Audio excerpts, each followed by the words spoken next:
Today we're going to be looking at how to convert a decimal into a fraction. And whenever we're converting a decimal into a fraction, the key thing is to look for the smallest place value of the decimal that you're looking to convert into a fraction. Because the smallest place value is actually going to tell you the value of the denominator in the fraction that you're writing. So to explain what I just meant by this, up at the top we have 11 hundredths. So let's go ahead and break down exactly what 11 hundredths is.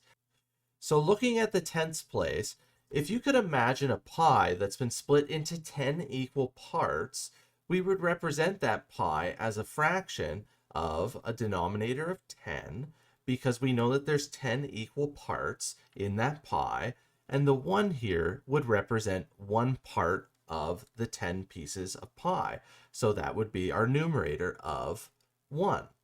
So now looking at question number 1, we can see here that we have 2 tenths. So because the smallest place value in number 1 is the tenths place, we know the denominator is going to be 10, and we know that the 2 is going to be the numerator. And looking at number 2, we have 6 tenths. So the smallest place value is the tenths. So we're going to go ahead and write the denominator of 10, and we know that our numerator is going to be 6. So looking back up to the top here with our 11 hundredths, we've already explored what the 1 in the tenths place looks like. So now let's go ahead and look at the 1 in the hundredths place. So since this 1 is in the hundredths place, we know that the denominator is going to be 100 and that the 1 here is one part of 100.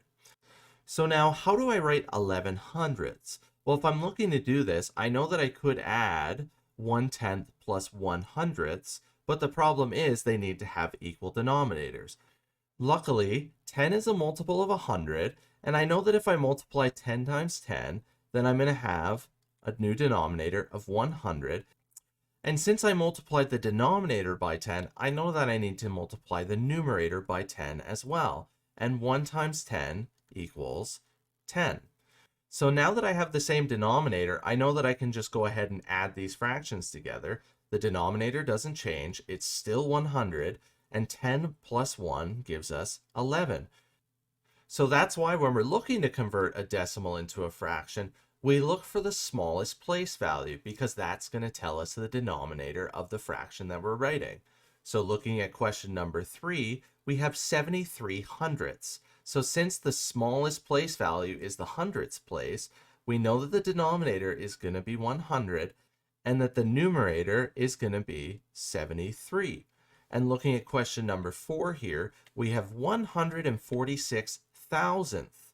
So since the smallest place value is in the thousandth place, I know that my denominator is going to be 1000, and that my numerator is going to be 146.